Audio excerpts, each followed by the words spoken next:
Hello friends, welcome back to the channel Psychotech score 100%। दोस्तों, इस video में मैं 3 टॉपिक्स को कवर करूंगा। पहला, केस हिस्ट्री फॉर्मेट क्या होता है और केस हिस्ट्री को हम लोग लिखते कैसे हैं।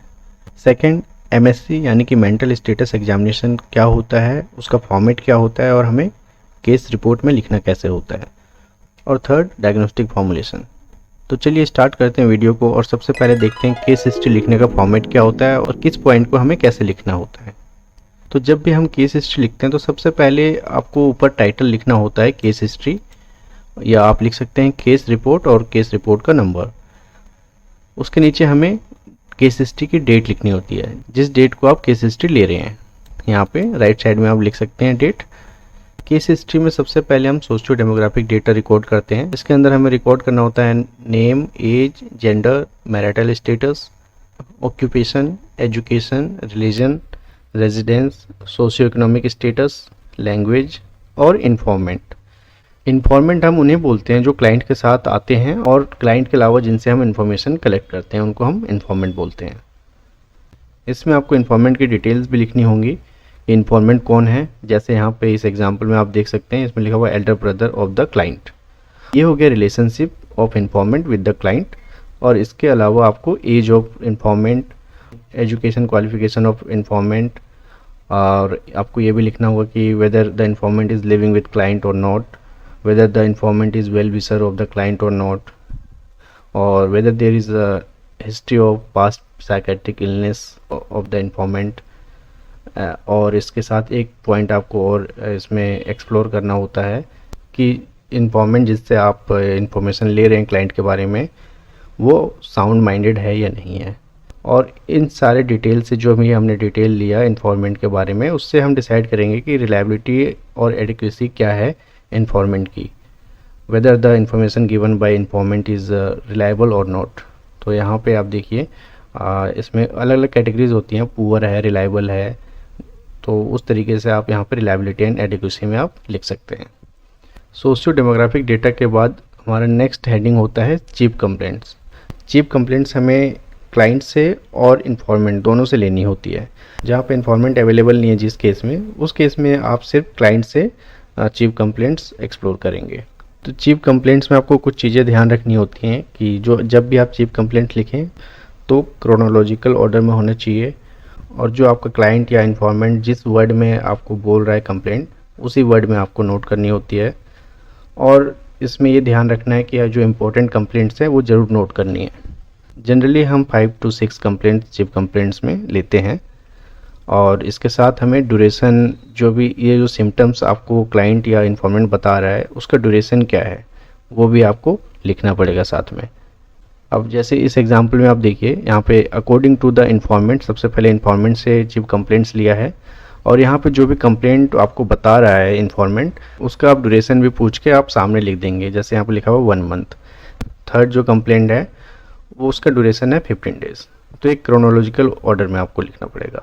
इसी तरीके से जब आप चीफ कंप्लेंट्स एक्सप्लोर करते हैं क्लाइंट से, तो उसे भी आप ऐसे ही लिखेंगे कि जो सिम्टम्स हैं उसका ड्यूरेशन क्या रहा है। जैसे ये ऊपर के 2 सिम्टम्स 1 मंथ से रहे हैं, बाकी के सिम्टम्स 15 डेज में।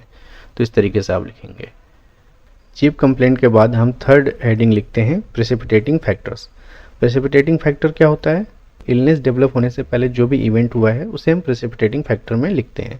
फॉर एग्जांपल, कोई मेडिकल प्रॉब्लम हुई हो, फैमिली में वायलेंस हुआ हो, किसी की डेथ हुई हो फैमिली में या फ्रेंड सर्कल में, या रिलेटेड टू मैरिज, कुछ भी हो सकता है, तो उसे हम प्रेसिपिटेटिंग फैक्टर में लिखेंगे। तो इस एग्जांपल में यहाँ पे आप देख सकते हैं रिलेशनशिप ब्रेकअप विद गर्लफ्रेंड, और सेकेंड फैक्टर है quarrel with neighbours. Precipitating factor के बाद आता है mode of onset. Mode of onset या तो एक्यूट होगा या इंसीडियस होगा। एक्यूट में हम क्या देखते हैं, जो सिम्टम्स डेवलप हुए हैं, जो कंप्लेंट्स आ रहे हैं क्लाइंट के, वो उसका एक्चुअली ड्यूरेशन के अकॉर्डिंग हम डिसाइड करते हैं ऑनसेट। एक्यूट हम बोलेंगे जब कुछ आवर्स से लेके वीक के बीच में हुआ हो तो एक्यूट होगा, और इंसीडियस बोलेंगे वीक्स टू मंथ, वीक्स या मंथ तक, मतलब 1 महीने से हो रहा हो या वीक से हो रहा हो, तो उसे हम इंसीडियस बोलेंगे। ये सारी डिटेल्स लेने के बाद नेक्स्ट हमें लिखना होता है हिस्ट्री ऑफ प्रेजेंट इलनेस, जिसे हम HOPI भी बोलते हैं। HOPI में हम क्या करते हैं, जो भी आपने चीफ कंप्लेंट्स लिए हैं क्लाइंट और इन्फॉर्मेंट से, उसी को आपको सेंटेंस फॉर्म में, पैराग्राफ फॉर्म में लिखना होता है। आप उसको पूरा एक्सप्लेन करके और डिटेल में यहाँ पे आप लिखेंगे history of present illness heading के अंदर। और इसे जब भी हम स्टार्ट करेंगे, जब मैक्सिमम ड्यूरेशन रहा, यानी कि पास्ट से स्टार्ट करेंगे। सबसे पहले क्लाइंट ने क्या फेस किया, या सबसे पहले जो कंप्लेंट, जैसे मान लीजिए किसी को 1 साल से कोई प्रॉब्लम वो फेस कर रहा है, कोई सिम्टम्स आ रहे थे 1 साल से, फिर डेवलप होते गए धीरे धीरे, और अभी जो करंट प्रॉब्लम लेके आपके पास आया है वो 1 वीक से वो फेस कर रहा है। तो आप 1 ईयर से लिखेंगे कि 1 साल पहले क्या होता था और धीरे धीरे कैसे डेवलप हुआ और अभी प्रेजेंट में क्या है। तो हम पास्ट से प्रेजेंट तक पहुंचेंगे और हर कंप्लेंट को इसमें हम डिटेल में डिस्क्राइब करके पैराग्राफ फॉर्म में लिखेंगे। HOPI के बाद आता है नेगेटिव हिस्ट्री। नेगेटिव हिस्ट्री में क्या होता है, नेगेटिव हिस्ट्री हम बाकी के जो सिम्टम्स या डिसऑर्डर्स हैं उसको रूल आउट करने के लिए लेते हैं। जैसे हिस्ट्री ऑफ ट्रॉमा हो, फीवर हो, headache, vomiting, confusion, disorientation, memory problem, या डायबिटीज़, हाइपरटेंशन, सब्सटेंस अब्यूज़। तो ये सब चीज़ों को हम नेगेटिव हिस्ट्री के अंदर मेंशन करते हैं। नेगेटिव हिस्ट्री के बाद आता है फंक्शनिंग। फंक्शनिंग में हम 3 इंपॉर्टेंट पॉइंट्स को नोट करते हैं: self care, occupational, relations with family and friends. Self care, उसमें आपको लिखना होगा मेंटेन्ड है या इम्पेयर्ड है। सेम विद ऑक्यूपेशनल, इम्पेयर्ड है या मेंटेन्ड है। और same with relation with family and friends, वो इम्पेयर्ड है या मेंटेन्ड है। देन आता है हिस्ट्री ऑफ सब्सटेंस यूज़। अगर सब्सटेंस यूज़ की कोई हिस्ट्री रही है तो आप सारी डिटेल यहाँ पे लिखेंगे इस हेडिंग के अंदर। अगर नहीं रही है तो आप लिख सकते हैं no history of substance use. Then treatment history, अगर इससे पहले क्लाइंट ने कहीं से ट्रीटमेंट ली है और क्या ट्रीटमेंट ली है उसकी डिटेल आपके पास है तो आप ट्रीटमेंट हिस्ट्री हेडिंग के अंदर लिखेंगे। अगर नहीं है तो आप लिख सकते हैं नो ट्रीटमेंट हिस्ट्री। देन इसके बाद लिखेंगे पास्ट इलनेस। अगर पहले से कोई इलनेस रही है क्लाइंट को तो आप उसके बारे में पास्ट इलनेस के अंदर लिखेंगे। इसके बाद आता है फैमिली हिस्ट्री। फैमिली हिस्ट्री में आप जनरली ये देखते हैं कि न्यूक्लियर फैमिली है या जॉइंट फैमिली है, फैमिली साइज़ क्या है, birth order of the client, और इंटरपर्सनल रिलेशनशिप्स कैसे हैं क्लाइंट के, होम एटमॉस्फेयर कैसा रहता है, और भी कोई डिटेल है जो फैमिली हिस्ट्री के अंदर आप एक्सप्लोर कर रहे हैं तो आप फैमिली हिस्ट्री के अंदर लिखेंगे। और इसमें साथ में एक पॉइंट ज़रूर आपको मेंशन करना होता है कि फैमिली में और किसी मेंबर को कोई हिस्ट्री तो नहीं है साइकेट्रिक इलनेस की, या किसी को भी प्रेजेंट में साइकेट्रिक इलनेस तो नहीं है। तो वो चीज़ अगर हैं तो फैमिली हिस्ट्री में आप मेंशन करेंगे। आपने जो फैमिली हिस्ट्री में जो भी आपने डिटेल ली है तो उसी के बेसिस पे नेक्स्ट पॉइंट हमारा होता है फैमिली ट्री, या इसे हम कहते हैं जेनोग्राम।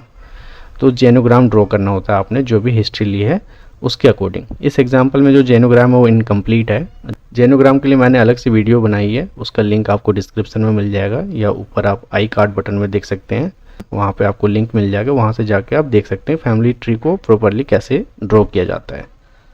देन नेक्स्ट पॉइंट हमारा आता है पर्सनल हिस्ट्री, जिसके अंदर हम पूरी डेवलपमेंटल हिस्ट्री को नोट करते हैं, जैसे प्री नेटल एंड नेटल। अगर आपके पास मान लीजिए प्रीनेटल और नेटल से रिलेटेड इन्फॉर्मेशन देने के लिए कोई इन्फॉर्मेंट नहीं है तो आप सिंपली लिख सकते हैं no reliable informant present.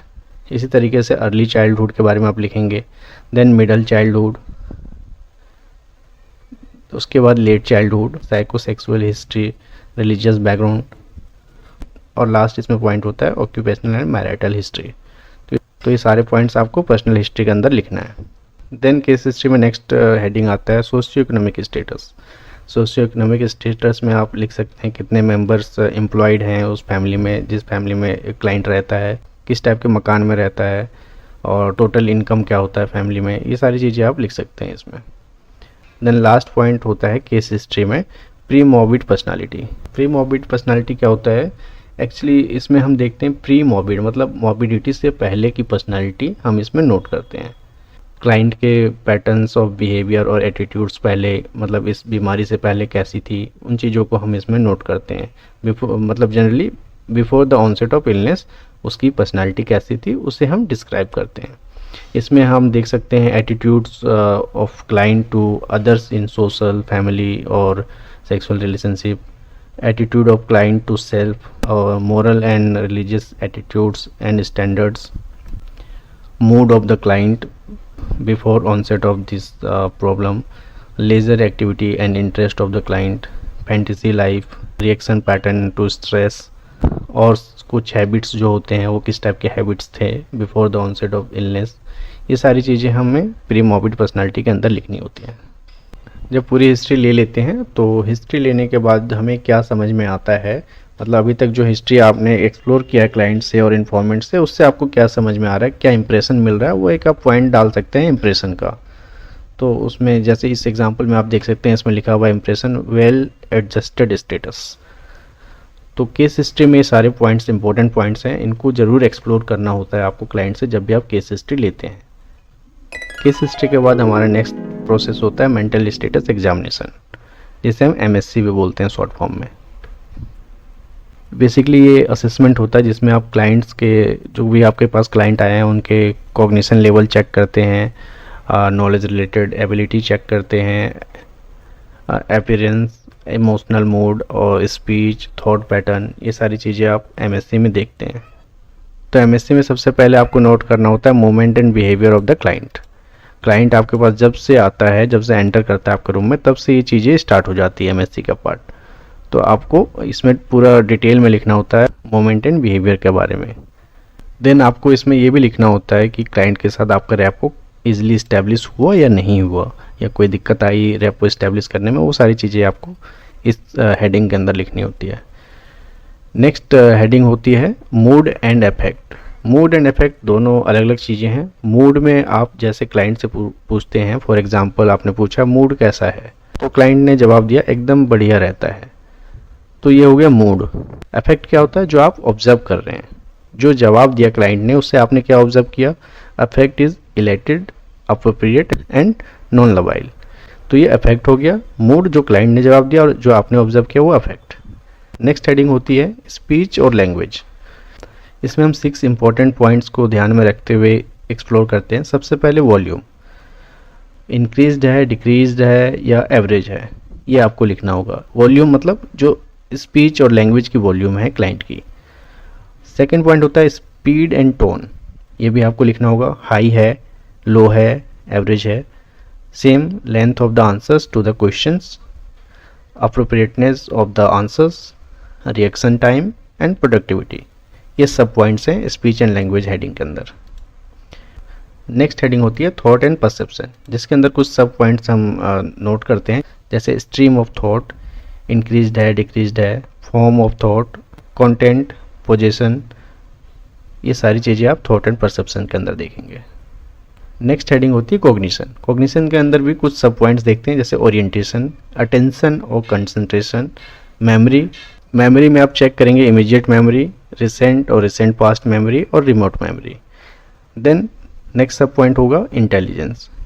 Intelligence को जब भी आप चेक करेंगे MSc में, तो आपको ध्यान देना होता है कि जो एजुकेशनल बैकग्राउंड है क्लाइंट की, उसी के अकॉर्डिंग आप उनसे क्वेश्चन पूछें और उसी के अकॉर्डिंग आप जनरल नॉलेज के क्वेश्चंस पूछ सकते हैं, एब्स्ट्रैक्शन या रीजनिंग के क्वेश्चंस पूछ सकते हैं। नेक्स्ट हेडिंग होती है जजमेंट। जजमेंट में 2 चीज़ें देखते हैं, सोशल और ऑन टेस्ट। अब आपको दोनों में देखना होता है कि सोशल इम्पेयर्ड है या इंटैक्ट है, और ऑन टेस्ट इंटैक्ट है या इम्पेयर्ड है। ऑन टेस्ट मतलब जो आपने टेस्ट लिया है, जजमेंट उस पर आप क्या बना रहे हैं, इंटैक्ट है या इम्पेयर्ड है।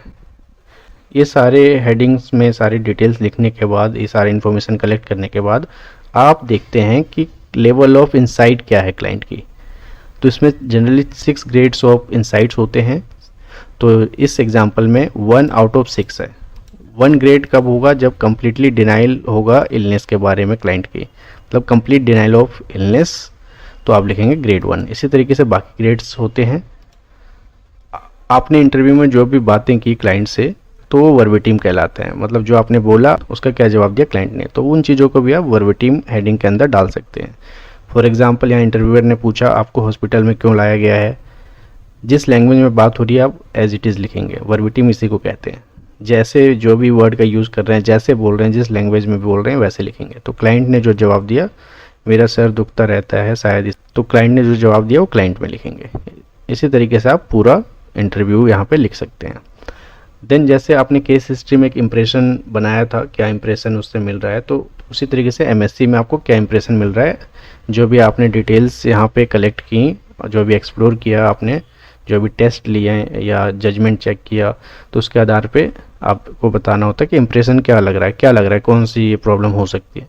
तो जो भी यहाँ पे लिया हुआ है डिटेल्स, केस हिस्ट्री और एमएससी अभी तक, उसके अकॉर्डिंग यहाँ पे लिखा हुआ है delusion of grandiosity.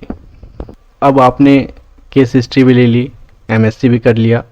Next process होता है डायग्नोस्टिक फॉर्मुलेशन का, जिसमें आप डायग्नोसिस बनाते हैं कि जो प्रॉब्लम है वो एक्चुअल कौन सी प्रॉब्लम है, जिसके आधार पे आप आगे उसको ट्रीटमेंट स्टार्ट करते हैं, थेरेपी स्टार्ट करते हैं क्लाइंट की। तो डायग्नोस्टिक फॉर्मुलेशन जब भी हम बनाते हैं तो सबसे पहले जो चीफ कंप्लेंट्स रही हैं क्लाइंट की, सबसे पहले तो आप नोट कर लेंगे क्लाइंट की डिटेल्स थोड़ी सी एक पैराग्राफ में, और जो भी कंप्लेंट्स रही हैं वो सारी कंप्लेंट्स यहाँ पे नीचे लिख देंगे। उसके बाद सबसे पहले आप बनाएंगे प्रोविजनल डायग्नोसिस, फाइनल डायग्नोसिस नहीं बनाना है आपको। तो जो भी आप इसमें सोच रहे हैं कि जो डिसऑर्डर हो सकता है, सबसे पहले ये आप जो रेफ़र कर रहे हैं जिस पैराग्राफ को, जिस डिसऑर्डर को, उसका कोड लिखेंगे और उस डिसऑर्डर का आप पूरा नाम लिखेंगे। अब इसके बाद 2 सब पॉइंट्स होते हैं, पॉइंट्स इन फेवर और पॉइंट्स इन अगेंस्ट। तो पॉइंट्स इन फेवर वो होते हैं वो सिम्टम्स जो सारे फेवर में हैं फॉर डायग्नोसिंग दिस इलनेस। तो यहाँ पे पॉइंट्स इन फेवर में वो सारी चीज़ें आ जाएंगी, एंड पॉइंट इन अगेंस्ट में अगर कुछ नहीं है तो नील लिखेंगे और हैं तो आप लिखेंगे। जैसे यहाँ पे नेक्स्ट प्रोविजनल में क्या है, एक से ज़्यादा डिसऑर्डर्स को भी आप यहाँ पे आप बता सकते हैं कि ये भी लगता है, ये भी लग रहा है, हो सकता है एंग्जाइटी भी लग रही है, डिप्रेशन भी लग रहा है, बाइपोलर भी लग रहा है। तो आप सारे यहाँ पे प्रोविजनल इसीलिए कहते हैं इसको कि ये फाइनल नहीं है, प्रोविजनल है। तो नेक्स्ट डिसऑर्डर लग रहा है कि ऑर्गेनिक मूड डिसऑर्डर है, तो यहाँ पे भी आप ऐसे देखेंगे पॉइंट्स इन फेवर और पॉइंट्स इन अगेंस्ट। तो देखिए ऊपर वाले में पॉइंट्स इन अगेंस्ट में कुछ नहीं था, नील था, लेकिन यहाँ पे कुछ पॉइंट्स हैं तो आप उसे लिख देंगे। अब आपने प्रोविजनल डायग्नोसिस भी बना लिया। नेक्स्ट होता है कि जो भी डायग्नोसिस आपने बनाया उसके अकॉर्डिंग प्लान ऑफ एक्शन क्या आगे के लिए, क्लाइंट के लिए आप क्या प्लान कर रहे हैं। तो उसमें सबसे पहले कुछ असेसमेंट्स करने के लिए आप प्लान कर सकते हैं कि जो भी आपने डायग्नोसिस, प्रोविजनल डायग्नोसिस लगता है, उसको फाइनल डायग्नोसिस बनाने के लिए कुछ असेसमेंट करने की ज़रूरत हो सकती है। तो कौन कौन से असेसमेंट्स हैं, कब कब आप करेंगे, वो सारा शेड्यूल कर सकते हैं यहाँ पे। इसके बाद कुछ थेरेपीज़ अगर आप देना चाह रहे हैं तो थेरेपीज़ प्लान कौन कौन से हैं, शॉर्ट टर्म में कौन से हैं, लॉन्ग टर्म में कौन से हैं, वो आप यहाँ पर लिखेंगे। देन टर्मिनेशन ऑफ थेरेपी, जब थेरेपी कंप्लीट हो गई तो उसको टर्मिनेट आप कैसे कर रहे हैं, तो टर्मिनेशन ऑफ थेरेपी आप लिखेंगे। और साथ में रिकमेंडेशन, अगर कोई रिकमेंडेशन आप दे रहे हैं क्लाइंट को तो आप रिकमेंडेशन में लिखेंगे। तो ये पूरा प्रोसेस होता है case history, MSC, diagnostic formulation और प्लान ऑफ एक्शन का। इसमें जो भी मैंने बताया आप उसको ध्यान रखिए और अच्छे से आप इससे केस हिस्ट्री एक्सप्लोर कर सकते हैं, अकॉर्डिंगली एमएससी परफॉर्म कर सकते हैं और डायग्नोसिस बना सकते हैं।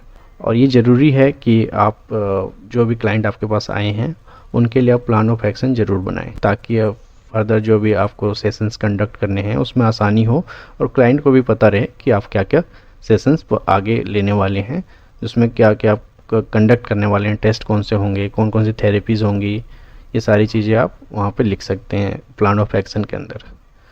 तो दोस्तों ये तो बात हुई case history, MSC, diagnostic formulation और प्लान ऑफ एक्शन के बारे में। मिलते हैं नेक्स्ट वीडियो में। Till then bye bye, take care.